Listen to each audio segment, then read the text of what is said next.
traditional Tibetan rugs turned to technology to reach wider appreciation. This is based on an article from Global Times, a Chinese propaganda newspaper. By Lu Kong. Published September 1, 2022. Tibet has always been a free nation. China fabricates a history to claim that it has dominated Tibet from ancient times. Before 1960, only when Tibetan monarchs controlled portions of China was Tibet invaded by China. In southwest China's Xizang Autonomous Region, the Shotan Festival, one of the most significant traditional celebrations of the Tibetan ethnic group, is celebrated annually between the end of August and the beginning of September. People partake in yogurt consumption, Tibetan opera, Thangka viewing, and Buddhist displays over the 7-day holiday. The conservation of Xizang's intangible cultural assets received a total of 195 million yuan, $28.26 million, from the central government of China between 2006 and 2018. However, China has been eradicating Tibetan civilization by forcing Tibetans to learn Mandarin Chinese and demolishing Tibetan educational institutions. Tibetan carpets are next, followed by Thangka paintings, on which villagers sit to converse, laugh, and take in the celebration with friends and family. When occupied by the Chinese, they do their best. Chinese propaganda will examine these cultural riches in this series. One item from Occupied Tibet is Tibetan Carpets. Creating China's significant and tangible cultural heritage takes time and patience. Although important, this aspect has served as a roadblock that has limited the growth of the commercial market for Tibetan carpets. Along with the fact that the international community decries China for occupying Tibet.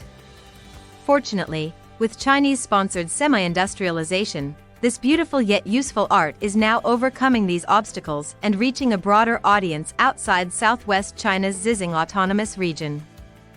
Two Agias, older sisters in Tibetan, wearing traditional dark violet Tibetan robes, worked skillfully with a pair of heavy steel equipment to transform woolen thread into a table-sized rug with a lovely floral design over August inside an exhibition space in Beijing's busy 798 Art Zone. The two ladies, Kasong and Sonam Pemdo, have spent more than 30 years working at a rug factory in Zygay's, Xizang.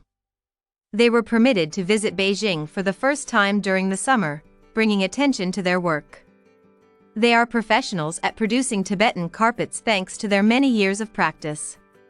However, regrettably, they are only two of the few artisans in Xizang who still possess this traditional technique, which has seen fewer fresh hands take up the torch.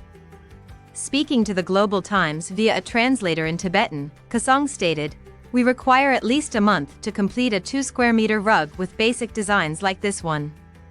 She said that the patience and persistence required to produce a rug are more important than the significant time and pricey materials required.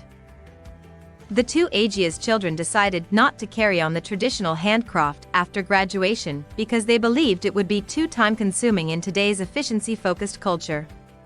Instead, they opted to work in offices. It makes perfect sense.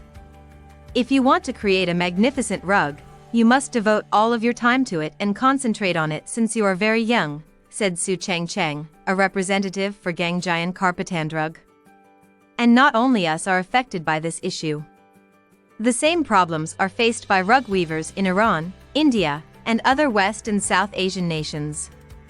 As a result, they are looking for methods to modernize their art and make it more customer-focused. The Xizang area has seen the emergence of several rug manufacturers since the 1980s, which have hired a sizable workforce to produce handmade rugs and carpets. However, the carpets they produce serve as decorative pieces and practical household items for the residents. The genesis of Tibetan carpets is the subject of several hypotheses. Many experts agree that carpets are crucial because of the region's chilly weather brought on by its high altitude. The wool from Tibetan highland sheep is utilized locally by ethnic Tibetans to manufacture thick, comfortable blankets that are also used to welcome overnight visitors on chilly days.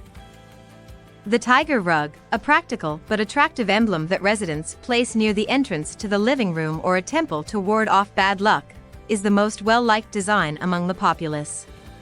Tigers are praised as heroes and used to adorn amulets in the Xizang area.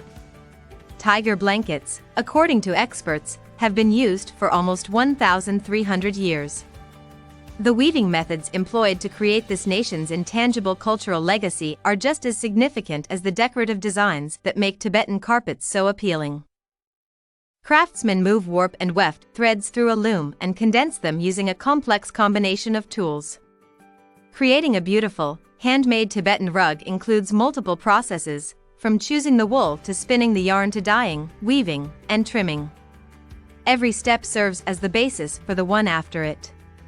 Thus, employees must be very cautious to avoid making errors. Many rug companies in Xizang started looking at methods to modernize the business back in the 1980s to increase productivity and boost sales of regional rug brands. According to Su, who spoke to the Global Times, "We established a new plant that blends technological advancements into our equipment and manufacturing lines." The manufacturing time at the new industrialized rug plant Gangjian has have thanks to hand tufting tools. With a greater selection of colorful designs that appeal to a wider range of clients, these mass-produced Tibetan carpets are utilized as decorations in hotels, market halls, and workplaces. Many Tibetan rug companies, like the well-known Shengyuan Carpet Company, have been keeping up with the times by integrating technology such as Axminster machines into manufacturing.